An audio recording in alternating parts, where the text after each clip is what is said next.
नमस्ते दोस्तों। मेरा नाम वैभव, मैं एक शराबी हूँ। आज के दिन दोस्तों दारू नहीं पिया हूँ। थैंक यू यूनिटी ग्रुप, मुझे इन्वाइट करने के लिए, अपने अनुभव बताने के लिए इस जगह। दोस्तों मैं ठाणे से बात कर रहा हूँ। स्वीकार समूह ठाणे मेरा होम ग्रुप है। स्पॉन्सर लिया हुआ है to the best of my ability capacity. Alcoholics Anonymous ने जो मुझे रिकवरी का रास्ता बताया है, 12 कदम, 12 स्टेप ऑफ रिकवरी, उसके ऊपर रहने की कोशिश करते हैं दोस्तों। और लाइफ इज गोइंग गुड, एक एक दिन के हिसाब से अच्छा चल रहा है। दोस्तों 9 साल पहले मैं इस संस्था में आया था। जब मैं इस संस्था में मेरा जो एंट्री हुआ था, उससे पहले मैं 7 महीने एक रिहैबिलिटेशन सेंटर में था, 32 साल की उम्र में। और मैं उस रिहैबिलिटेशन सेंटर में क्यों हूँ ये मुझे पता नहीं था उस समय। मेरे घर वालों ने दारू पिला पिला के मुझे उस रिहैबिलिटेशन सेंटर में डाला था। और वहां जाके मैं सबसे यही पूछता था कि यार मुझे यहाँ क्यों डाला है। अ, मैं अल्कोहलिक नहीं हूँ, बेवड़ा नहीं हूँ, दारूड़ा नहीं हूँ, ऐसा मुझे लगता था। तो पहचान मिल नहीं पाती थी। लेकिन दोस्तों कुछ चमत्कार हुए, मुझे एहसास हुआ कि मैं एक अल्कोहलिक हूँ। और मेरा सफर दोस्तों सोब्रिटी का चालू हो गया। उससे पहले 17 साल में दारू पिया हूँ, 2001 से लेके 2017 तक। और जिस दिन पहली बार दारू पिया था, तब बिल्कुल एहसास नहीं था कि आगे जाके क्या होने वाला है। दारू की वजह से मेरे लाइफ में इतने बड़े भूचाल आने वाले कुछ आइडिया नहीं था। एक मजा करके दारू जो हाथ में आई, धीरे धीरे बढ़ने लगी, आदत लगने लगी, डिपेंडेंट होने लगा। और बाद में तो ऐसी परिस्थिति आई कि मैं उसके बगैर कुछ भी सोच नहीं पाता था। ऐसी कंडीशन मेरी लास्ट लास्ट में हो चुकी थी। मुझे याद है कि जब मैं पहली बार दारू पिया था, तो दारू मेरे को अच्छा नहीं लगा था, मजा नहीं आया था, टेस्ट अच्छा नहीं लगा, उसका कलर, उसका स्मेल, कुछ भी चीज मुझे अच्छी नहीं लगी थी। लेकिन एक मजा करके मैंने उस समय वो पी थी। ज्यादा पिया भी नहीं था, तो बहुत अच्छा लगा, किक लगा, हवा में उड़ने लगा। ऐसा भी कुछ हुआ नहीं, लेकिन मुझे लगा कि मैंने कुछ कर दिखाया लाइफ में मेरे। यानी दारू पीना मतलब कुछ करके दिखाना, दारू पीना मतलब बहुत बड़ी कोई चीज मैंने कर दी है, ऐसा मुझे लगता था। मुझे लगता था अभी मैं छोटा बच्चा नहीं बचा, अभी मैं बड़ा इंसान बन चुका हूँ। 15 साल की उम्र थी मेरी उस समय, 25 जनवरी 2001। जिंदगी में पहली बार दारू पिया था, तो अब 10वीं कक्षा में था मैं। और फिर उसके बाद धीरे धीरे वो मेरी दारू बढ़ने लगी, धीरे धीरे वो दारू बढ़ने लगी। 11th हो गया, 12th हो गया। 12th के बाद मैं दोस्तों पढ़ाई करने के लिए हॉस्टल चला गया। हॉस्टल जाने के बाद तो आ, देखने वाला कोई नहीं था। I am like a free bird. तो वहां मेरा दारू का डेफिनेटली जो पीना था वो बढ़ने लगा। हर रोज नहीं पीता था, कभी कभार ही पीता था। लेकिन जब भी पीता था मैं बहुत ज्यादा पीता था। मेरे जो दोस्त थे उनसे बहुत ज्यादा मैं दारू पीता था, और मुझे कुछ होता नहीं था। ना मैं हिलता था, ना मैं डुलता था, ना उल्टी करता था। मैं फोन पे ठीक से बात कर पाता था, सब चीजें ठीक से मैनेज कर पाता था। तो ऐसा लगता था कि यार ये दारू पीने का हक है मुझे। अगर ये दारू मैं बचा सकता हूँ तो इतनी दारू मैं पी भी सकता हूँ, ऐसा लगता था दोस्तों मुझे उस समय। और दोस्तों मेरी दारू पीना बढ़ गया। उसके बाद 15 साल तक मैं बड़े आराम से दारू पिया हूँ, 2015 तक। एज अ सोशल ड्रिंक, कब पीना है, किसके साथ पीना है या नहीं पीना है, ये सब मैं डिसाइड कर पाता था। चॉइसेस थी बेसिकली। लेकिन यही सब चॉइसेस 2015 के बाद मेरे हाथ से निकल गई। 2015 के बाद मेरी जब शादी हुई, उसके बाद हर रोज मुझे दारू लगने लगी। हर रोज थोड़ी सी 90 तो लगती थी मुझे। मैं शाम को घर से निकलता था, एक 90 मार के वापिस आता था। उतने में मेरा काम चल जाता था। वाइफ शुरुआत में कुछ नहीं बोली, चलो नई नई शादी हुई है, एंजॉयमेंट थोड़ी बहुत चलती है, तो वो मुझे कुछ अपोज नहीं करती थी शुरुआत के दिनों में। लेकिन जब मेरा ये हर रोज होने लगा, तब वो मुझे रोकने लगी कि यार ये तू कर रहा है वो गलत है, हर रोज दारू पी रहा है वो अच्छी बात नहीं है। समझ मुझे भी आ रहा था दोस्तों, लेकिन आ, रुकना अब संभव नहीं था। पता नहीं क्या हो जाता था, शाम को घंटी बजती थी, मुझे दारू पीनी ही पड़ती थी। इस तरीके की चीजें होने लगी, धीरे धीरे मेरी क्वांटिटी बढ़ने लगी। 90 पीता था, 90 की 1 क्वार्टर हो गई, 1 की 1.5 क्वार्टर हो गई, 1.5 की 2 क्वार्टर हो गई। धीरे धीरे मैं बाहर से झूलते झूलते ही अंदर आने लगा। घर में मेरे और मेरे वाइफ के झगड़े बढ़ने लगे। जब मुझे वाइफ घर में अपोज करने लगी तो दारू मैं छुपा के लाने लगा घर में। बाहर से आते वक्त मैं एकदम चकाचक आता था, लेकिन 1-2 बोतल तो मैं छुपा के लाता था, और घर में आने के बाद चुपके चुपके दारू पीता था। वो सब चीजें चालू हो गए, दारू की स्मगलिंग चालू हो गई घर में। और ऐसे करके दारू धीरे धीरे बढ़ रही थी दोस्तों। और there is no control whatsoever. धीरे धीरे रात की दारू सुबह चालू हो गई, सुबह की दोपहर चालू हो गई, दोपहर की शाम को चालू हो गई, एंड 24 आवर्स में दारू के नशे में रहने लगा। और कुछ समझता ही नहीं था मुझे। जॉब पे जाना बंद, झूठ बोलना चालू। वाइफ और मेरे झगड़े बढ़ रहे थे, मैं गाली गलौज करने लगा था घर में। मैं उसको बोलता था, यार तेरे को घर में कुछ कम है क्या? सब कुछ तो देता हूँ, सब कुछ मैं करके ये करता हूँ, तो तू और मेरे बीच में, दारू के बीच में क्यों आती है? क्योंकि दारू और मेरे बीच में कोई आता था मुझे वो दुश्मन जैसा लगता था। मेरे और दारू के बीच में नहीं आने का। दारू तब तक प्रायोरिटी बन चुकी थी। धीरे धीरे बीवी को धमकी देने लगा, तू निकल जा, नहीं है जरूरत तेरी, तेरे जैसी 50 लड़कियां खड़ी करूंगा, ये करूंगा वो करूंगा, अहंकार रहता था दोस्तों। और तो वो मुझे छोड़ के भी जाने लगी, क्योंकि कैसे रहती मेरे साथ। क्योंकि बस मैं अभी दारू पी के पड़ता नहीं था, धीरे धीरे मेरे अंदर का फ्रस्ट्रेशन बाहर आने लगा था। दारू पी के गाली गलौज करना, झगड़े करना, मारपीटी करना, मोबाइल फोड़ना, टीवी फोड़ना, ये सब चीजें चालू हो गई थी। वो मुझे छोड़ के जाने लगी दोस्तों। पैसे नहीं बचते थे तो घर में ही चोरी करना चालू हो गया। बीवी के पर्स में से पैसे निकालो, कभी बीवी के गहने निकाल के लेके जाओ, वो गिरवी रखो, कभी बेच दो। इसकी टोपी उसके सर, दे 500, दे 1000, आज देता हूँ कल देता हूँ। जॉब पे झूठ बोलना चालू, आज ये बीमार है, वो बीमार है, वाइफ बीमार है, सास बीमार है, माँ बीमार है, मैं बीमार हूँ।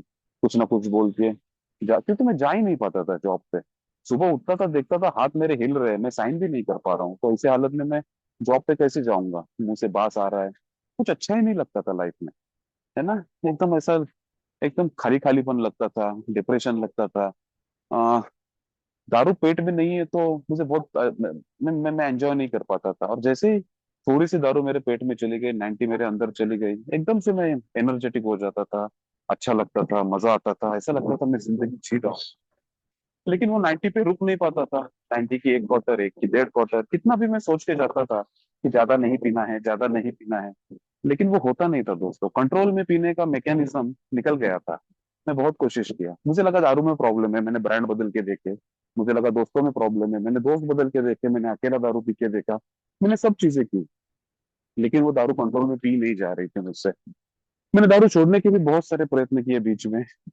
मेरे साइकेट्रिस्ट चालू हो गए, साइकोथेरेपिस्ट चालू हो गए, मेरे काउंसलिंग सेशंस चालू हो गए, साइकेट्रिक की दवाई चालू हो गई। साइकेट्रिस्ट मुझे बोलता था कि वो तो डिप्रेशन में है। तो मुझसे मैं बोलता था, यार ये डिप्रेशन हटा, फिर कुछ तो गोली दे, डिप्रेशन निकल जाएगा तो दारू पीने की जरूरत नहीं पड़ेगी। लेकिन मेरे साथ वो होता नहीं था। मैं सुबह डिप्रेशन की गोलियां खा रहा हूँ, रात को दारू भी पी रहा हूँ, दोनों चीजें मेरे साथ साथ में चल रही है। ऐसी चीजें होती थी। और एक एक चीज हाथ से निकल के जाने लगी। एक जॉब चला गया, बाद में दूसरा जॉब चले गया, वाइफ डाइवोर्स मांगने लगी, पैसा कोई बचा नहीं था, कर्जे हो चुके थे, लोग मेरे बारे में बातें करने लगे थे, रिलेटिव्स में मेरे बारे में डिस्कशन होता था। अ, मुझे लोगों में जाना अच्छा नहीं लगता था। मुझे लगता था हर जगह मेरी ही चर्चाएं हो रही है। मुझे मेरे घर में आने के लिए भी डर लगता था। बाहर रहने ज्यादा अच्छा लगता था, बाहर में पड़े रहो। सुबह जैसे ही नींद खुलती थी, हाँ, नींद खुलती थी ये कहना गलत है कि ब्लैकआउट में से जब उठता था, बस रात को छुपाई हुई दारू किधर छुपाई है वो ढूंढना चालू करता था। जब तक वो मिलती नहीं थी, मेरी जान में जान नहीं रहती थी। जैसे ही वो रात को छुपाई हुई दारू दिख जाती थी, बड़ा सुकून आता था, ला भाई दारू है मेरे मेरे पास। फिर दारू पी के फिर सो जाओ। यही सब चीजें चालू हो गई, और 32 साल की उम्र में दोस्तों सब कुछ गंवा के बैठा था। बाद में कंडीशन इतनी बुरी हो गई, वाइफ छोड़ के चली गई थी। माँ मेरे साथ थी, माँ छोड़ के नहीं जा सकती है, जन्म दिया है उसने। वही साथ थी, मुझे एक रूम में बंद करके रखा था। माँ को भी मैं गाली गलौज कर रहा था, उसको भी मार रहा था, क्योंकि वो मुझे दारू पीने के लिए पैसे नहीं दे रही थी। और लास्ट के 3 दिनों में मैं सोच रहा था कि मैं अपने आप को खत्म कर दूं। I wanted to kill myself. क्योंकि जिस तरीके से मैं जिंदगी जी रहा था उस तरीके से जिंदगी जी नहीं जा रही थी अभी। आ, तो मुझे हमेशा लगता था कि मैं खुद को लटका लूं पंखे से और खत्म कर दूं। मैं सुसाइडल बन गया था रोक तो लास्ट में। The hopeless state of mind and body, big book बोलता है, hopeless state of mind and body. मेरे जैसा इंसान 32 साल की उम्र में ये सोच रहा है कि मैं खुद को खत्म करूं, माँ को मार रहा हूँ, मैं जिंदगी जीने का मजा नहीं कर रहा है। आ, तो ये चीजें मेरे साथ हो रही थी दोस्तों 32 साल की उम्र में। और मैं जिंदगी से हार चुका था। कब ये जिंदगी खत्म हो जाए और इसमें से मुझे छुटकारा मिले, ऐसे लगता था मुझे दोस्तों। वैसे मैं इकलौता लड़का हूँ घर में। मैं सबसे छोटा हूँ घर में, मुझे तीन बड़ी बहनें हैं। तीनों वेल सेटल्ड है, शादी हो चुकी थी उन दोनों सबकी, मेरी भी शादी हो चुकी थी। कोई जिम्मेदारी वैसे थी नहीं मेरे ऊपर, है ना। कुछ टेंशन है, जिम्मेदारी है, ये है वो है, ऐसा कुछ नहीं था। पापा ने बहुत सारा आपका साम्राज्य खड़ा किया हुआ था। आ, कुछ करना नहीं था अलग से। लेकिन जो कुछ था वो भी संभाल नहीं पा रहा था मैं यार। खत्म कर रहा था एक एक चीज। और बहुत डिप्रेशन आता था उन सब चीजों का। मैं देखता था, मैं जब सोबर रहता था, सोबर मतलब जब दारू नहीं रहती थी पेट में, और अपनी जिंदगी की तरफ देखता था, मुझे अपनी सेल्फ पिटी आती थी, अपनी ही बहुत बुरा लगता था, अपने बारे में बहुत गंदा लगता था। मैं कहाँ जा रहा हूँ, क्या कर रहा हूँ। ये मेरे जिंदगी जीने के सपने नहीं थे। मैंने 32 साल की उम्र में, किसको अच्छा लगता है ना कि एक रूम में बंद रहो, तो ये मेरा जिंदगी जीने का सपना नहीं था। मेरे 32 साल की उम्र में मुझे जो कुछ बनना था या मेरे सपने कुछ अलग थे, लेकिन मेरी जिंदगी में हो कुछ अलग रहा था। सपने अलग, हो कुछ अलग रहे, और वो बहुत बड़ा डिफरेंस था। जो मैं चाहता था कि हो और जो हो रहा था, उसमें बहुत बड़ा डिफरेंस था दोस्तों। और वो जितना बड़ा डिफरेंस, उतना ज्यादा झगड़ा मेरा ही मेरे साथ चलता था। और उस झगड़े के ऊपर या मेरे मन में जो अशांति रहती थी उसके ऊपर मुझे एक ही सॉल्यूशन दिखता था कि यार वो 90, एक एक दारू, एक एक क्वार्टर अंदर चले जाए तो सुकून आ जाए। और सुकून आता भी था, ऐसी बात नहीं कि दारू पी के सुकून नहीं आता था। दारू पीने के बाद मैं एकदम शांत हो जाता था, लाइफ जीने का मजा आने लगता था, एनर्जेटिक बन जाता था, टॉकेटिव बन जाता था, लोगों के साथ बातें करने लगता था। तो ये सब चीजें होती थी। लेकिन वो जो लूप में मैं फंसा हुआ था, उस लूप में से बाहर कैसे निकलूं समझ में नहीं रहा था। ऐसे कंडीशन में घर वालों ने उठाया और एक रिहेबिलिटेशन सेंटर में लाके मुझे पटक दिया, एक नशा मुक्ति केंद्र में। डेफिनेटली मुझे दारू पिला पिला के वहां ले जाया गया। मुझे कोई आइडिया नहीं थी कि कहाँ मैं जा रहा हूँ या कहाँ मुझे ये लोग लेके जा रहे हैं। खाना खाने चलेंगे, खाना खाने चलेंगे, ऐसा बोल के मुझे घर से बाहर निकाला और दारू पिलाना चालू किया। 8 घंटे का सफर मेरे घर से रिहेबिलिटेशन सेंटर तक, रात को, वो मेरे दारू के नशे में ही हुआ। मेरी आंख खुलती थी, मेरे को दारू पिलाते थे, फिर मैं सो जाता था। फिर आंख खुलती थी, फिर दारू पिलाते थे, फिर मैं सो जाता था। और ऐसे 8 घंटे के बाद मैं सुबह सुबह उस रिहेबिलिटेशन सेंटर के बाहर था। और मुझे वहां भर्ती कराया। जब मुझे पता चला कि मैं एक रिहेबिलिटेशन सेंटर में हूँ, मेरा दिमाग सटक गया था। बहुत गुस्सा आ रहा था मेरी माँ के ऊपर, बहन के ऊपर, बीवी के ऊपर। यार मेरे को यहाँ कैसे डाला, ये जगह मेरे लिए नहीं है, ये गंदी जगह है। मैं अपने आप को वहां बिलोंग नहीं कर पाता था। मुझे लगता था कि ये जगह मेरे लिए नहीं है। तो मैंने सोच लिया था कि जब भी यहाँ से बाहर निकलूंगा, कभी भी निकलूंगा, बाहर जाने के बाद माँ, बहन और बीवी, इन तीनों का तो मर्डर करना ही है मुझे। मेरे जिंदगी के सब डिसीजन लेने वाले ये लोग कौन होते हैं, मुझे यहाँ कैसे डाला, ऐसा लगता था मुझे दोस्तों। और मैं उस रिहैब में दिन काटने लगा, सोचने लगा कब बाहर निकलूंगा, कब बाहर निकलूंगा। लेकिन मैं बोलते हूँ ना कि यार, भगवान की कृपा कब कैसे किधर हो जाए पता नहीं चलता है अपने को। उस रिहैबिलिटेशन सेंटर में एक जो सेंटेंस था, उस सेंटेंस ने मेरी जिंदगी बदल दी। वो सेंटेंस था, first drink does the damage, पहला घूंट घातक। और ये जब मैंने सुना, ये जब मैंने पढ़ा, तब मुझे कुछ कुछ आइडेंटिफिकेशन मिलने लगा कि यार वैभव, ये तेरे साथ होता है, ये तेरे साथ होता है। मैं कभी सोच के नहीं जाता आज पूरा खंबा पिएगा, घर में आएगा, बीवी का सर फोड़ेगा। आज 5 बियर पिएगा, 6 बियर पिएगा, 7 बियर पिएगा, घर में आएगा, टीवी फोड़ेगा, मोबाइल फोड़ेगा, ये नहीं सोच के जाता मैं जाता हूँ 90 पीने, मैं जाता हूँ 1 बियर पीने। लेकिन वो 90 पे, 1 बियर पे मैं रुक नहीं पाता, मुझे और लगता है, और लगता है, और लगता है। और वो जो सेंटेंस है ना, वो सेंटेंस पढ़ने के बाद पहली बार मुझे डाउट होने लगा कि मेरे में कुछ तो गड़बड़ है। मैं कंफर्म नहीं था अभी गड़बड़ है, डाउट आने लगा। और मुझे लगता है ये अल्कोहलिक का सफर ऐसे ही रहता है। पहले डिनायल रहता है, जो मेरे में भी था कि मैं तुम लोगों जैसा नहीं है। हाँ, कभी कभार दारू ज्यादा पी लेता हूँ, इसका मतलब ये नहीं है ना कि मैं बेवड़ा है, मैं दारूड़ा है। तुम होंगे यार बेवड़ा, तुम होंगे दारूड़ा, मैं काहे का बेवड़ा, मैं काहे का दारूड़ा। तो मुझे मत सिखाओ ये सब चीजें। ऐसा मुझे लगता था। That is the denial part, first step, first stage. लेकिन इसी के ऊपर, ये मेरा जो डिनायल है ना, उसके ऊपर थोड़े दिनों के बाद मुझे डाउट आना चालू हो जाता है। जैसे मेरा को डाउट आने लगा था कि शायद से मेरे में कुछ तो गड़बड़ है, शायद से। अभी भी कंफर्म नहीं हूं मैं, गड़बड़ है नहीं है, गड़बड़ है तो क्या है, कंफर्म नहीं हूं। लेकिन मैं दुनिया से झूठ बोल पाएगा लेकिन अपने आप से झूठ नहीं बोल पाता। मैं अपने आप से झूठ कैसे बोलूं, क्योंकि जो उस रिहाब सेंटर में मैं जो कुछ सुनता था, वहां की शेयरिंग सुनता था, वहां के लड़कों को सुनता था, मुझे आइडेंटिफिकेशन मिलता था यार, उनके साथ भी वही हो रहा है जो मेरे साथ हो रहा है। वो भी थोड़े पीने जाते, थोड़े पे रुक नहीं पाते, मेरे साथ भी वही पंगा हो रहा है यार, थोड़े पीने जाता हूँ, थोड़े पे रुक नहीं पाता हूँ, छोड़ने की कोशिश करता हूँ, छोड़ नहीं पाता हूँ। ये दोनों चीजें मेरे साथ भी हो रही है।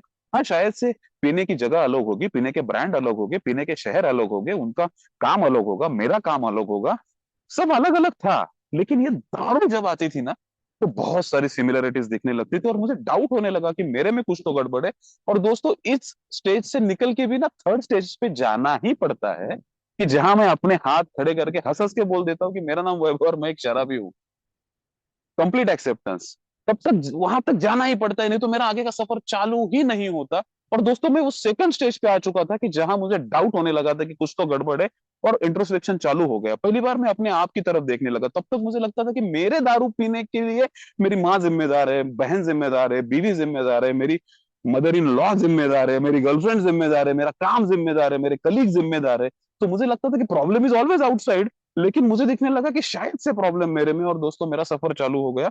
और उस रिहाब सेंटर में मैं 7 महीना था। मैं अल्कोहलिक हूँ, इसका पूरा आइडेंटिफिकेशन उस रिहेबिलिटेशन सेंटर में आ चुका था। और वहां से निकलने के बाद मुझे अल्कोहलिक्स एनोनिमस का जो मैसेज है वो उस रिहाब सेंटर में ही मिल चुका था। और जिस दिन मैं रिहेबिलिटेशन सेंटर से बाहर निकला, उसी दिन मेरी एंट्री अल्कोहलिक्स एनोनिमस में मुंबई में हो गई। चेंबूर में जीवन प्रकाश करके एक ग्रुप है, उस ग्रुप में मेरी पहली मीटिंग मैंने संडे को की थी दोस्तों। और मैं अल्कोहलिक्स एनोनिमस में आ गया। आ मैं मेरा पहला मीटिंग का अनुभव बहुत खास है, क्योंकि मैं बहुत जल्दी पहुंच गया था मीटिंग को। मेरे को बताया गया था कि 7:30 बजे का मीटिंग रहता है, मैं 7:10 7:05 को ही पहुंच गया था वहां। और जाने के बाद मैं अकेला था, कोई एक बोर्ड लिख रहा था आदमी, उसने मेरा स्वागत किया, बैठो बोला, मैं कोई नहीं था, मैं बोला हम दोनों ही हैं। वो बोले आएंगे आएंगे लोग आएंगे। और 7:30 तक दोस्तों वो मीटिंग रूम फुल हो गया था, बहुत सारे लोग थे। हर कोई आता था, मेरे हाथ मिलाता था, आगे जाता था, सही जगह आए हो, सही टाइम पे आए हो, ऐसा कुछ बोलता था। मेरे को उसका मीटिंग मीनिंग नहीं समझ में आता था, ये ऐसे क्यों बोल रहे, गले लगाते थे। उनको बहुत खुशी हुई थी मैं आया था। मैं बोला यार, मेरी जिंदगी की तो लगी पड़ी है और ये खुश हो रहे। समझ में नहीं आता था ना क्या चल रहा है उस समय। लेकिन that is the first experience of alcoholics anonymous and I was expose. मैं अल्कोहलिक्स एनोनिमस के सामने मैं पहली बार मुझे दिख रहा था अल्कोहलिक्स एनोनिमस क्या है। That was my first impression. The first impression is the last impression. पहली ही मीटिंग में इतने अच्छे अच्छे अनुभव मुझे आए कि मुझे लगा कि वो जगह मेरे लिए है, मुझे यहाँ आना चाहिए, हर रोज आना चाहिए। और दोस्तों, अल्कोहलिक्स एनोनिमस में हर रोज आने लगा। फिर एवरीडे में मीटिंग करता था। हमारे बम्बई थाने में हर रोज मीटिंग रहती है, दिन के 7 हफ्ते के 7 मीटिंग। सैटरडे संडे को तो डबल धमाका, दो दो तीन तीन मीटिंग्स रहती है, तो हफ्ते के 10 10 मीटिंग तो आराम से हो जाती है। मैं मीटिंग्स करने लगा। मैं थाने में था, मैंने एक जॉब पकड़ लिया, मैं जॉब करने लगा। वाइफ मेरे साथ रहने के लिए वापस आ गई। आ, उसने बोला था कि फिर से दारू पिएगा तो मैं छोड़ के चली जाऊंगी, और मैंने भी उसको बोल दिया था अभी टेंशन मत ले, अभी मेरे को सब समझ आ चुका है, अभी मैं दारू नहीं पीऊंगा। सेल्फ विल, हाँ, अपने दम पे रोकने की कोशिश। और वही मैंने उसको बोल दिया कि अभी टेंशन मत ले, अभी मेरे को पता चल गया कि मैं अल्कोहलिक हूँ, और दारू पीना मेरे लिए खतरनाक है, तो मैं दारू नहीं पीऊंगा, तो बिंदास मेरे साथ रहे। और वाइफ मेरे साथ रहने लगी। मीटिंग चालू हो गई दोस्तों। और 1 1.5 महीने के बाद फिर से मेरे दिमाग में दारू पीने के ख्याल आने लगे। और मुझे अभी पता नहीं चल रहा था कि मेरे साथ क्या हो रहा है, दारू पीने के ख्याल मेरे दिमाग में क्यों आ रहे। और वो ख्याल इतने स्ट्रांग थे कि मैं उनको रोक नहीं पाता था। चौबीसों घंटे मेरे दिमाग में यही चलता था कि एक 90 मार लूंगा तो क्या होगा, अभी 8 महीना नहीं पिया हूँ, 9 महीना नहीं पिया हूँ, थोड़ी सी 90 पीने से क्या होता है। पहले तो 4 क्वार्टर पीता था, इसके लिए प्रॉब्लम होता था, अभी 90 पीऊंगा तो क्या फर्क पड़ेगा। क्योंकि दोस्तों, मैं बस मुझे पता चला था कि मैं अल्कोहलिक हूँ, और वो पहचान लेके मैं अल्कोहलिक्स एनोनिमस में आया था। लेकिन मैं अल्कोहलिक हूँ, लेकिन उसके ऊपर ऊपर जो उपाय किए जाते हैं, या अल्कोहलिक्स एनोनिमस ने उसके ऊपर जो मुझे उपाय बताया है, जो सोल्यूशन बताया, वो सोल्यूशन से मैं कोसों मील दूर था। मैंने सोल्यूशन की तरफ मुंह उठा के भी नहीं देखा था। मैं बस मीटिंग आ रहा था, यहाँ आने का, मीटिंग में बैठने का, शेयरिंग करने का, निकल जाने का, ये यही मुझे लगता था। अल्कोहलिक्स एनोनिमस इतना ही है, अल्कोहलिक्स एनोनिमस का प्रोग्राम यही है, मीटिंग करो बस, और कुछ नहीं करना है। यहाँ यहाँ लोग मुझे बोलते थे कि स्पॉन्सर लो, यहाँ लोग मुझे बोलते थे कि बिग बुक पढ़ो, लिटरेचर पढ़ो, स्टेप वर्क करो, लेकिन मुझे लगता था कि यार वो सब चीजें मेरे लिए नहीं है। सबसे पहले तो स्पॉन्सर मेरे को क्या सिखाएगा जिंदगी कैसे जीने का है? मैं क्या पढ़ा लिखा नहीं है क्या? तो मेरे को पता है क्या करना है। दूसरी चीज, बिग बुक पढ़ो, बिग बुक पढ़ो। अरे बिग बुक तो मैंने रिहाब सेंटर में भी पढ़ा है, बेवड़ों की कहानी है, तो उसमें क्या पढ़ना है, एक बार पढ़ चुका हूँ, तो वो आउट ऑफ ऑप्शन है। तीसरा वो ये बोलते थे स्टेप वर्क करो। अरे मीटिंग से पहले तो तुम हर रोज हम स्टेप पढ़ते हैं, हे कसं घडतं, हाउ इट वर्क्स, उसमें हम 12 कदम पढ़ते हैं, तो वो भी मुझे पता है कि क्या है, तो वो भी कुछ अलग से जानने की जरूरत नहीं है। तो मुझे इन सब चीजों की जरूरत नहीं है, ऐसा ही मुझे लगता था। लेकिन दोस्तों, इतनी परिस्थिति खराब हो चुकी थी कि मैं डरने लगा मीटिंग को जाने के लिए भी, क्योंकि हमेशा लगता था कि मैं दारू पीऊंगा, दारू पीऊंगा। और उस चक्कर में दोस्तों मैं बाहर तक पहुंच भी गया। उस दिन मैं क्यों नहीं पिया ये मुझे आज तक पता नहीं है। I really don't know why. मैं पिया क्यों नहीं। मैं बाहर तक गया, पता नहीं क्या होगा, मैं वहां से टर्न मार के फिर अपने घर आ गया, बच गया उस दिन। और घर आने के बाद अपने आप को एक ही सवाल पूछा कि वैभव, आज तो तू बार से वापस लौटा है, लेकिन फिर अगर बार के पास आया, क्या तू वापस लौट पाएगा? और उसका स्ट्रेट अवे आंसर आ रहा था मेरे ही दिमाग से कि नहीं, अब इस बार मैं वापस नहीं लौटेगा, इस बार मैं अंदर घुसेगा, 90 मारेगा और खत्म कर देगा सब कुछ। मुझे ये समझ में आ रहा था कि एक 90 अगर मेरे अंदर चली गई तो मेरे जिंदगी की फिर से वाट लगने वाली है, फिर जिंदगी खत्म होने वाली है, सब कुछ नरक बनने वाला है, ये दिख रहा था। लेकिन मैं थॉट को रोक नहीं पाता था। मुझे पता नहीं क्या हो गया था दोस्तों। मैं फिर घुटने पे आ गया, मुझे फिर समझ में नहीं आ रहा था कि क्या करूं, क्या करूं। क्योंकि मैं जब दारू पी रहा था तब मैं सुसाइडल था, मुझे खुद को खत्म करना था। आज मैं दारू पी के 8-9 महीने नहीं हुए हैं और फिर भी मैं सुसाइडल हूं। अभी मैं क्या करूं? अभी मैं कहाँ जाऊं? समझ में नहीं आता था दोस्तों। क्योंकि होता यह था कि मैं आता था आपके आपके बीच में आता था, आपके मीटिंग में बैठता था, और यहाँ आने के बाद वो मैं अपने ही विचारों में रहता था। लेकिन जैसे ही मैं मीटिंग रूम के अंदर आता था, एक मास्क ओढ़ लेता था, कोई पूछता था वैभव कैसा है, हंस हंस के जवाब देने का, मस्त चल रहा है, भगवंताची कृपा, देवाची कृपा, बड़ा मजा आ रहा है। ऐसा लग रहा है कि क्या हो गया जिंदगी में, इतना दारू बंद हो गई, कितने बड़ी कृपा हो गई। ये बड़ी बड़ी बातें बोलता था, नहीं था यार, अंदर से मर रहा था, घुट रहा था, नहीं अच्छा लग रहा है जिंदगी जीना, नहीं अच्छा लग रहा है, मजा ही नहीं आ रहा है जिंदगी जीने का। चलो, मैं मेरी बीवी को घर में देखता हूँ, ऐसा लगता है कि इसके वजह से मैं अल्कोहलिक बना, इसको तो मैं मार ही डालूं अभी। और उसी को फिर थोड़ी देर के बाद देखता हूँ तो उसकी दया भी आती है कि यार इस लड़की की क्या गलती है, ये मेरे से शादी करके फंस गई, इसकी भी जिंदगी बर्बाद हो रही है मेरे वजह से। तो एक ही इंसान को देख के इतनी अलग अलग अगर भावनाएं मेरे दिमाग में एट ए टाइम चल रही है, तो मेरे दिमाग के क्या चल रहा है, what is the emotional nature of my self? Complete बर्बाद। बीच में ही डर लग रहा है, रातों को नींद नहीं आ रही, सुबह उठ रहा हूँ तो दिल जोरों से धड़क रहा है, मैं टॉयलेट सीट पे बैठा हूँ, मैं पसीने से लथपथ हूँ। मेरे को क्यों डर लग रहा है वो भी समझ में नहीं आ रहा है, लोगों के सामने जा नहीं पा रहा हूँ, किसी के साथ कॉन्फिडेंस से बात नहीं कर पा रहा हूँ, आंखों में आंखें डाल के किसी से बात नहीं कर पा रहा हूँ, अपने ही घर में छुप छुप के घूम रहा हूँ, कोई रिलेटिव आता है तो उनके सामने नहीं जा पा रहा हूँ, किसी से बात नहीं कर पा रहा हूँ, ये स्थिति है मेरी। तो इससे निकलना कैसे है मेरे को नहीं पता था। और फिर जब वो दारू पीने के ख्याल दिमाग में आने लगे ना दोस्तों, तब मैं फिर से घुटनों पे आ गया और मैं अल्कोहलिक्स एनोनिमस के मेंबर्स के पास जाने लगा कि बॉस मेरे को बचाओ इसमें से, मेरे को नहीं है, ये नहीं हो रहा है मेरे से अभी। अभी पर्दा ये कर जो दे। ढोंग। हेलो। और दरवाजा बंद कर दे। हेलो। आप मुझे कोई बोल रहे हैं?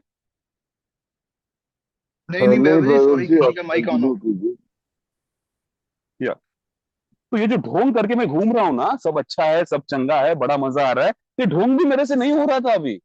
मैं घुटने पे आ चुका था और फिर मैं दो लोगों मैं ओल्ड टाइमर के पास जाने लगा कि boss please help me, I don't know what to do, I don't know how to get out of it, मुझे मेरी मदद कीजिए यार, मुझे निकालो इसमें से। तो फिर यार वही कि पहले 90 दिन 90 मीटिंग कर, बोला उससे क्या होगा, उससे वैभव तेरे को पता चलेगा कि तू बेवड़ा है या नहीं है, ये स्टेप वगैरह बाद में करने के रहते हैं। मैं बोला 90 दिन 90 मीटिंग। मैं कल बाहर से वापिस आया है, तेरे 90 दिन के चक्कर में मैंने मेरे को नहीं पता मैं नेक्स्ट कब बाहर में जाएगा, मेरे को नहीं पता है, मैं कैसे 90 दिन रुकेगा। मैं कल वापस आया है बाहर से, अब कब जाऊंगा मेरे को पता नहीं है, कि 90 दिन के चक्कर में मेरा गेम हो जाएगा। कोई बोला 1 साल रुक, 1 साल तक ये 12 स्टेप वगैरह नहीं करने का, पहले दारू से दूर रहना सीख, उसके बाद 12 स्टेप करेंगे। 12 स्टेप जिंदगी सुधारने का प्रोग्राम रहता है, इतनी जल्दी नहीं करने का रहता है, पहले दारू से दूर रहना सीखना पड़ता है। मैं बोला दारू से दूर अभी कहाँ कहाँ सिखाते हैं दारू से दूर रहना, दारू से दूर रहना कहाँ सिखाते हैं? और अगर मैं सीख गया दारू से दूर कैसे रहना है, तो मैं अल्कोहलिक्स एनोनिमस में क्या को आएगा? अरे मेरा प्रॉब्लम ही तो यही है ना कि मैं दारू से दूर नहीं रह पाता हूँ, that is my main problem. इसीलिए तो मैं यहाँ आया हूँ। और आपके आपके बगैर अगर मैं सीख गया दारू से दूर कैसे रहना है, वो एक जादू की बूटी मेरे को मिल गई, वो एक नुस्खा मिल गया, वो मैजिकल ट्रिक मेरे को मिल गई, दारू से दूर कैसे रहना है, तो मैं क्यों आएगा अल्कोहलिक्स एनोनिमस में? मैं नहीं आएगा। यहाँ आने का काम ही तो वही है। कोई बोला स्पॉन्सर लेना है तो एक स्पॉन्सर मत ले, तीन तीन स्पॉन्सर ले। मैं बोला क्यों? बोलते हैं एक स्पॉन्सर लेगा, एक स्पॉन्सर को पूरी जिंदगी बताएगा तो आगे चल के वो तेरे को ब्लैकमेल करेगा। मैं बोला क्या करेगा? ब्लैकमेल करेगा। मैं बोला ब्लैकमेल करेगा? हाँ। तेरा सीक्रेट अगर तू सबको बताएगा तो तेरे को आगे जाके ब्लैकमेल तो होना ही है। तो फिर क्या करने का? एक नहीं तीन स्पॉन्सर लेने का। हाँ आगे तो हर एक को थोड़ी थोड़ी कहानी बताएगा बताने का। तो इससे क्या होगा? तो किसी को तेरी पूरी स्टोरी पता नहीं चलेगी, सबको थोड़ी थोड़ी पता चलेगी, कोई तेरे को ब्लैकमेल भी नहीं कर पाएगा। ये एज ए न्यू कमर जब मैं अल्कोहलिक्स एनोनिमस में आता हूं, मुझे मेरे को ये सब सजेशंस मिल रहे थे। और मेरे जैसा न्यू कमर जब अल्कोहलिक्स एनोनिमस में आके खड़ा रहता है, टोटली कंफ्यूज रहता है कि यहाँ करना क्या है भाई। स्टेप करना है नहीं करना है? करना है तो कब करना है? 90 दिन रुकना है नहीं रुकना है? 1 साल रुकना है, 2 साल रुकना है, 4 साल रुकना है? बिग बुक 4 साल पहले नहीं पढ़ने का क्यों? दारू पीते हैं लोग बिग बुक पढ़ के है। यस। मैं जब न्यू कमर करके अल्कोहलिक्स एनोनिमस में आता हूँ तो मुझे ये सब सजेशंस मिलते हैं, और मेरे जैसा न्यू कमर कंप्लीट कंफ्यूज रहता है यहाँ कि भाई यहाँ करना क्या है, मेरे को बताओ कोई। और मैं उस सब स्टेजेस में से गया हूं दोस्तों, यहाँ टोटली कंफ्यूज। कोई बोलता है बस चाय पी, बस तू मीठा खाते रहे, काम में लगा रहे, ज्यादा थक मत। अरे इससे चीजें नहीं बनती है। हाँ इनिशियल स्टेज में थोड़े बहुत हेल्प होगी मेरे को, लेकिन लॉन्ग टर्म में इससे चीजें नहीं मेरे लिए बदलती है, इससे चीजें कुछ नहीं मेरे लिए बदलेगी, इससे कुछ फायदा नहीं होगा मेरे लिए। और मैं फिर कंफ्यूज था। और ऐसे कंडीशन में दोस्तों स्पॉन्सर मिल गया। ऐसे कंडीशन में स्पॉन्सर मिल गया। जब मैं स्पॉन्सर को पहली बार मिला, उसने मेरे को एक तीन सवाल पूछे थे। तेरा नाम क्या है, कब से सोबर है, और तीसरा सवाल जो बहुत इंपॉर्टेंट सवाल उसने मेरे को पूछा था कि स्टेप किया क्या तूने? मैं बोला नहीं किया। बोला क्यों नहीं किया? मैं बोला नहीं किया। अरे कर, नहीं तो तू दारू पिएगा। वो मेरे को मुंह में बोल रहा है कि तू दारू पिएगा, स्टेप नहीं करेगा तो। और मैं बोला यार ये इतना कॉन्फिडेंट कैसे है मेरे बारे में? मुझे भी अंदर से लग रहा है दारू पीने जैसा, लेकिन इसको कैसे पता चला? उसको मेरे मुंह से ही पता चल गया था कि मैं कितना रेस्टलेस है, कितना इरिटेबल है, कितना डिसकंटेंट है अंदर से, कितना अशांत है अंदर से, मुंह पे देख के ही पता चलता है यार। और ऐसे कंडीशन में दोस्तों स्पॉन्सर मिया, और स्पॉन्सर ने इधर उधर की कुछ बातें नहीं की, ना 1 साल रुक, ना 90 दिन रुक, ना 4 साल रुक, अभी थोड़ा ठहर और थोड़ा धीरे, थोड़ा जोर लगा, थोड़ा कंट्रोल कर, कुछ नहीं। उसने सीधा बिग बुक हाथ में थमाया, बोला ये बिग बुक पढ़ेंगे दोस्तों, इसमें से स्टेप करेंगे। मेरे को बोला बिग बुक है तेरे पास? ने बोला है बिग बुक। किधर है बिग बुक? अभी मेरा बिग बुक मेरे घर में जो मंदिर रहता है ना, उस मंदिर के ऊपर रखा था मैंने बिग बुक। मैं हर रोज बाहर निकलते समय उसके पैर पड़ के निकलता था। बिग बुक दारू नहीं पिया, मैं बाहर तक पहुंच गया। बोला है बिग बुक, वो ऊपर रखे है। बोलता है अभी उसको नीचे उतारने का टाइम आ चुका है। हाँ तू, तेरी धार्मिक भावनाएं कुछ भी होंगी, उसकी पूजा कर, उसको उद्बत्ती लगा, उसको ऊपर फूल चढ़ा, जो कुछ करना है कर, वो तेरी धार्मिक भावना है, उससे मुझे लेना देना नहीं है। लेकिन वो अभी उतर के उसमें से 4 पन्ने पढ़ने का टाइम आ चुका है, हम निकालेंगे उसको नीचे दोस्तों। और मेरा स्टेप्स का सफर चालू हो गया। स्टेप्स का सफर चालू हो गया दोस्तों। Alcoholism is a disease. Alcoholism is a disease. पहले तो मेरे को लगती थी आदत है, ये बुरी आदत। ये आदत है और आदत से निकलना पॉसिबल है। आज 9 साल हो गए दोस्तों दारू नहीं पिया हूँ। 2017, 6 अगस्त 2017 को मैं मेरे अभी तक की लास्ट वाली दारू पिया। उसके बाद भगवान की कृपा से मुझे दारू पीने की जरूरत नहीं पड़ी। अभी ये 6 अगस्त को मेरे को 9 साल कंप्लीट हो गए। आज मैं पीछे मुड़ के देखता हूँ, या अपने आप को जब मैं देखता हूँ, तो अभी मैं बोलता हूँ कि yes, alcoholism is a disease. ये एक बीमारी है। और उसी के बारे में दोस्तों आज मैं बात करने वाला हूँ कि क्यों, ये क्या हुआ है मेरे साथ, और क्यों, जो मैं मेरे अनुभव से बताने की कोशिश करूंगा क्या है। मेरे को मेरा पहला कदम बोलता है कि I M powerless over an alcohol. Powerless over an alcohol. शराब के सामने शक्तिहीन हूँ, पावरलेस हूँ। ये पावरलेस वगैरह बाजू छोड़ो, पहले मेरे को ये बताओ कि मैं दारूड़ा है या नहीं, मैं बेवड़ा है या नहीं है। मेरे को कैसे पता चलेगा कि मैं बेवड़ा हूँ या नहीं हूँ? क्या मुझे, मैं अल्कोहलिक्स एनोनिमस में आने के बाद यहाँ कोई कमेटी बैठती है 4 लोगों की, और फिर वो मेरी कहानी सुन के मेरे को जजमेंट देते हैं कि yes you are certified alcoholic? नहीं नहीं, तो अल्कोहलिक नहीं है। कैसे पता चलेगा? तुम लोग बताओगे। मेरी माँ बताएगी, मेरी बीवी बताएगी, मेरी बहन बताएगी, मेरी गर्लफ्रेंड बताएगी, कौन आके बताएगा मेरे को? या ब्लड टेस्ट किया जाता है यहाँ, ब्लड टेस्ट करने के बाद ब्लड में अल्कोहल मिला तो अल्कोहलिक है, या सीटी स्कैन होगा, एमआरआई होगा, क्या होगा? कैसे पता चलेगा कि मैं अल्कोहलिक हूँ या नहीं हूँ? क्योंकि मेरे जैसा बंदा यहाँ आने के बाद पहले दिन से कंफ्यूज रहता है ना। मेरा 99% दिमाग बोलता है कि मैं तुम जैसा नहीं है। हाँ, मैं यहाँ के भागने के फिराक में रहता हूँ, किसको आके बैठना है तुम लोगों में? मेरे को नहीं आके बैठना है ना। तो आप मुझे 10 चीजें बताओ कि ये अल्कोहलिक होता है, मैं 100 चीजें बताऊंगा आप, क्योंकि मैं अल्कोहलिक कैसे नहीं हूं। डिनायल स्ट्रांग है ना मेरा, मेरे को पहचान नहीं मिलती कि मैं अल्कोहलिक हूं या नहीं हूं। दोस्तों, बिग बुक ने मेरा ये काम आसान कर दिया। बिग बुक ने मुझे इधर उधर की कोई बातें नहीं पूछी, बिग बुक ने मुझे बस 2 सवाल पूछे दोस्तों, और 2 सवाल के जवाब मुझे अपने मन से देने थे, अपने आप से देने थे, पूरी ऑनेस्टी के साथ देने थे। पहला सवाल बिग बुक ने मुझे पूछा, दारू छोड़ने की इच्छा है लेकिन दारू छूटती नहीं है, ऐसा वैभव तेरे साथ होता है क्या? और फिर मैं जब अपने अनुभव में गया, मैंने आज तक बहुत बार प्रयत्न किया यार दारू छोड़ने का। मैंने कितनी बार प्रयत्न किया हूं। मैं हर रोज सुबह डिसाइड करता था कि आज के बाद दारू को हाथ नहीं लगाएगा, आज के बाद दारू को हाथ नहीं लगाएगा।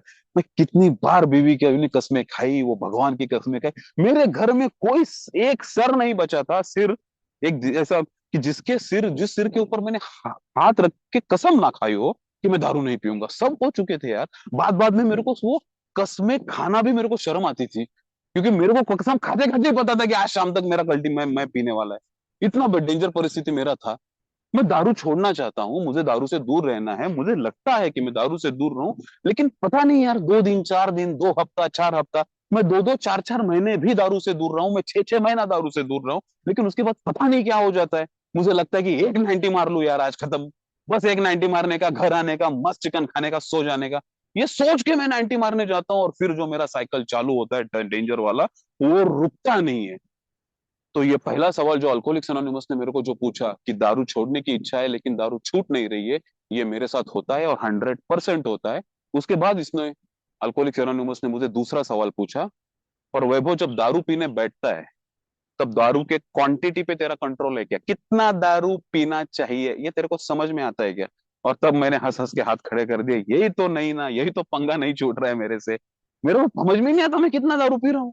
90 पीने बैठता हूँ, खंबा निकल जाता है। 1 बियर पीने बैठता हूँ, 5 5 बियर पीता हूँ, 10 10 बियर पीता हूँ, नहीं समझ में आता है मेरे को। मैं कंट्रोल में पीने की कोशिश करता हूँ, 1 दिन 2 दिन 3 दिन 4 दिन मैं कंट्रोल में पीता हूँ। 5वें 6ठे दिन पूरे पूरे शहर को पता चल जाता है कि ये दारू पिया है आज करके, इतना हंगामा कर देता हूँ फिर। तो ये कंट्रोल में पीने का मैकेनिज्म मेरे में नहीं है।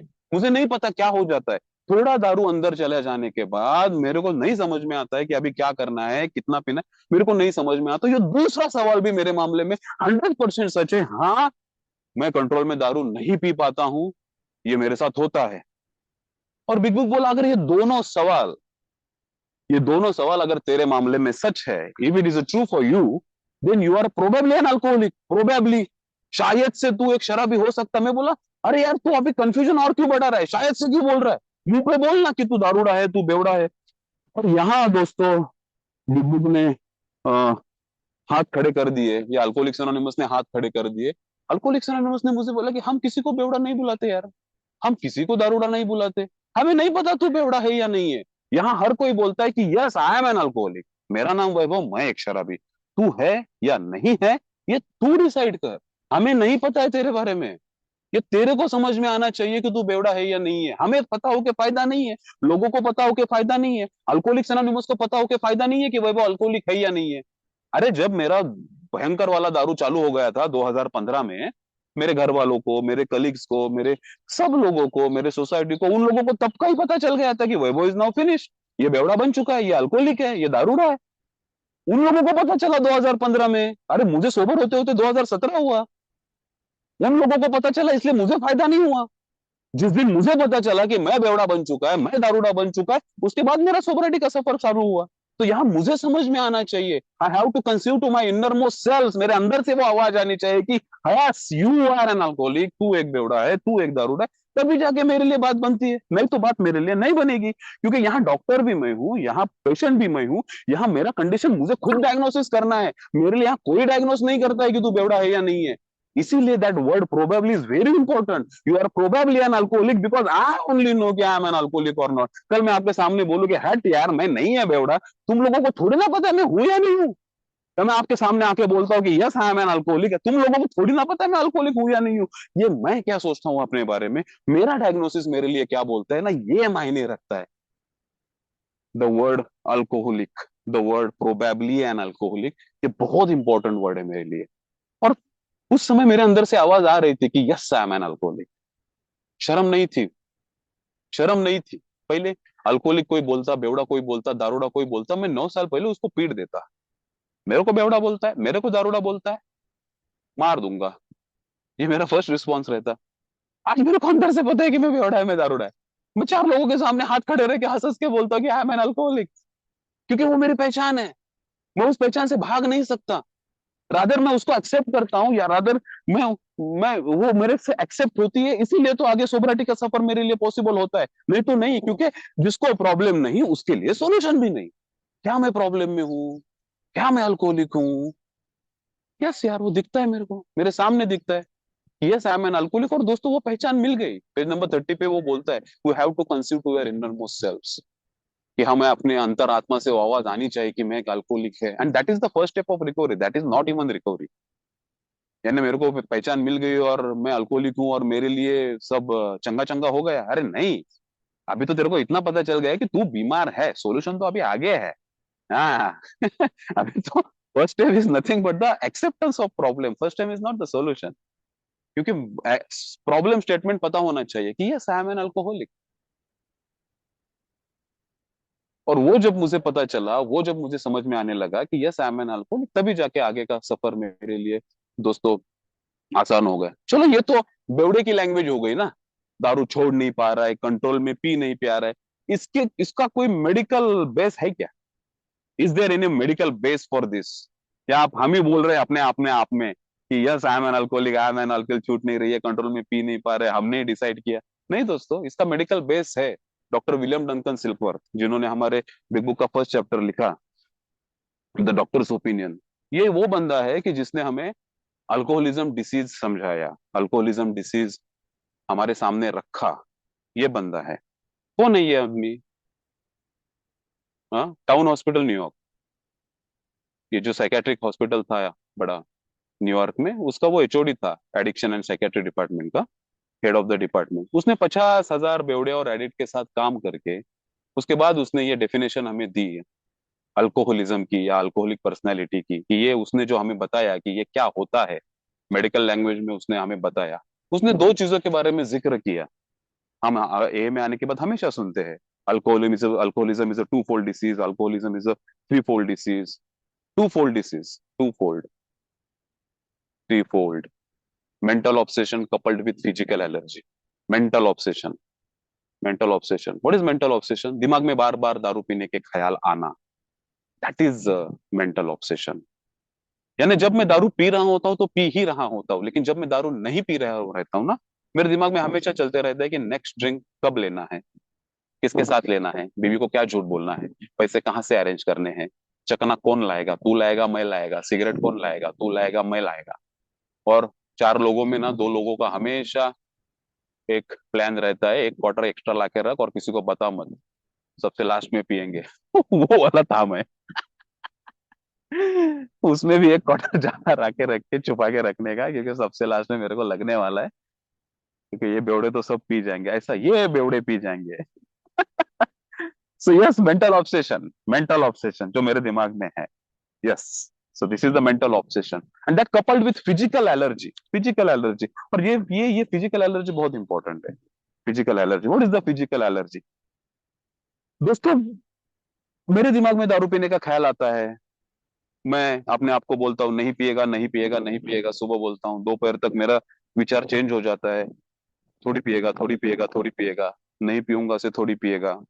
फिर दोपहर के बाद मैं अपने आप को ही मैनिपुलेट करना चालू करता हूँ, कल 4 क्वार्टर पिया इसके लिए प्रॉब्लम हुआ, आज 4 क्वार्टर थोड़ी ना पीने का है, आज बस 90 मारेगा, ज्यादा से ज्यादा 1 क्वार्टर पिएगा, वापिस आएगा, चिकन खाएगा, सो जाएगा.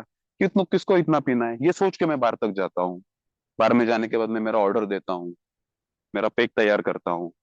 और जैसे ही वो पैग में मैं अपने मुंह को लगाता हूँ, जैसे वो दारू मेरे पेट के अंदर जाती है, नाउ देयर इज अ, जब मेरा उस दारू का और मेरे बॉडी का एक्चुअल में अभी कनेक्शन आ गया, नाउ वहां एक डॉक्टर बोलता है कि एक एलर्जी है हम में या मेरे जैसे इंसान में, एक एलर्जी डेवलप हो जाती है पेट में दारू जाने के बाद, और वो होती है।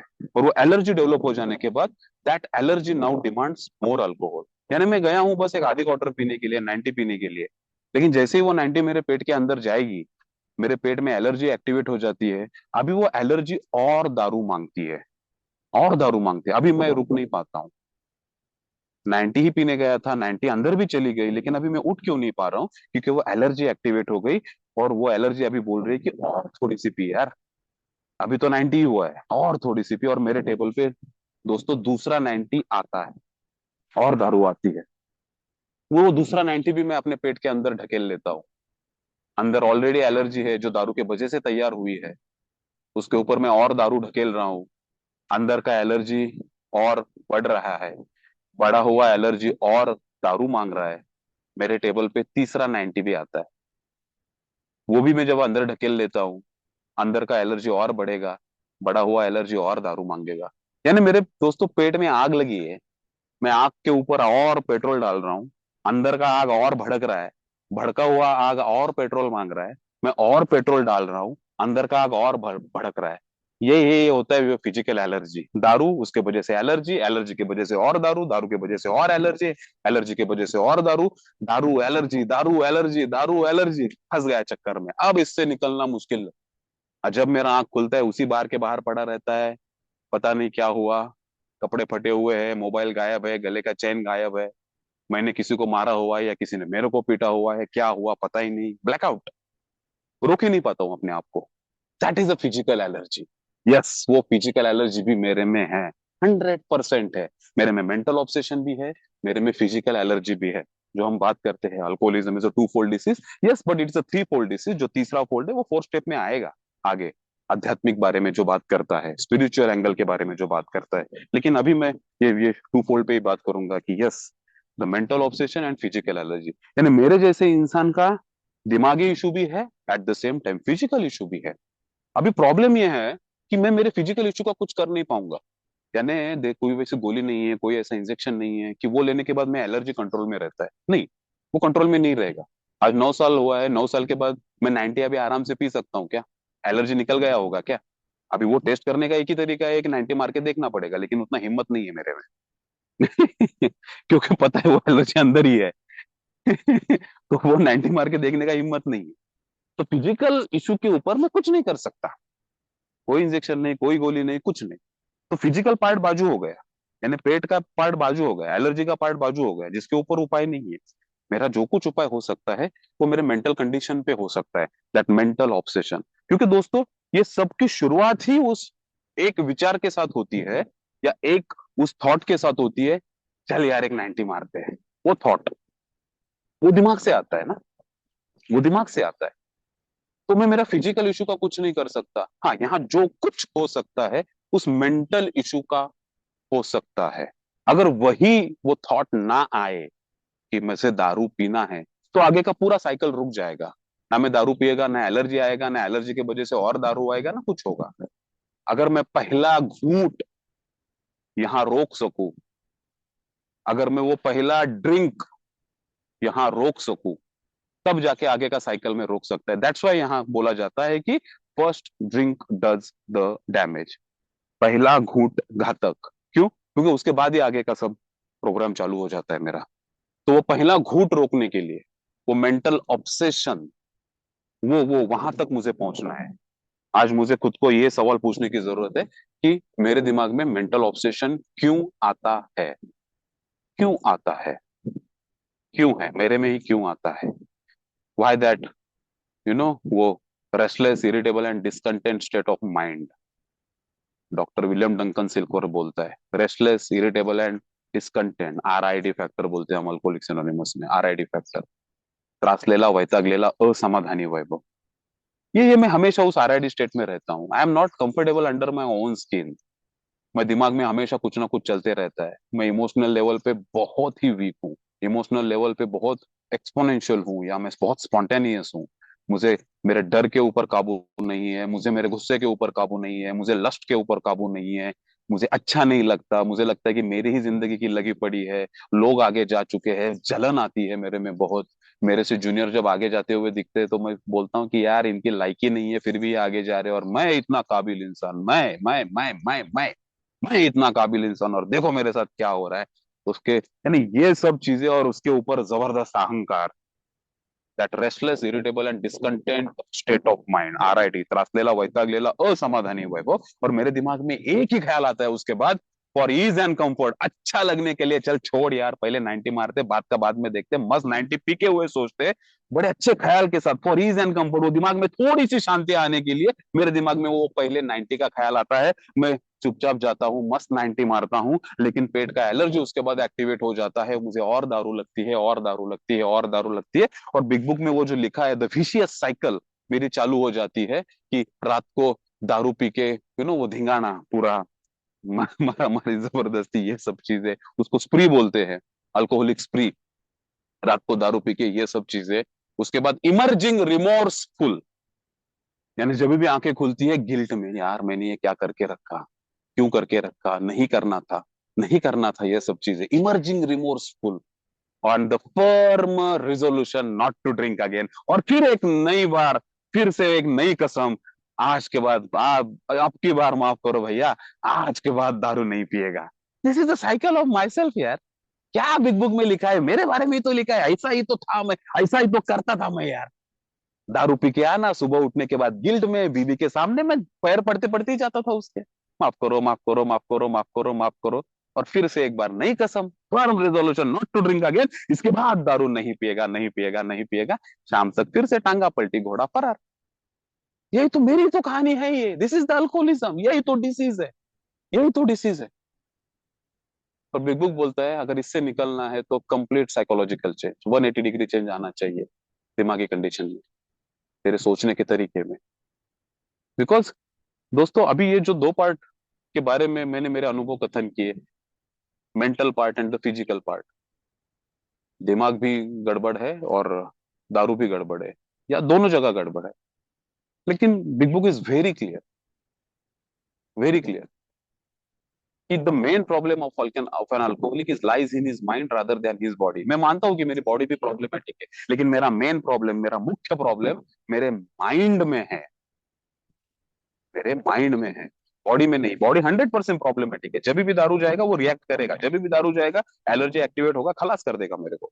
लेकिन द मेन प्रॉब्लम इन सब की शुरुआत जहां से भाई होती है, जी जी हो गया सर, वो आता है मेरे मुझे दिमाग से दोस्तों। अभी जरा और कुछ मिनट आप ले सकते हैं।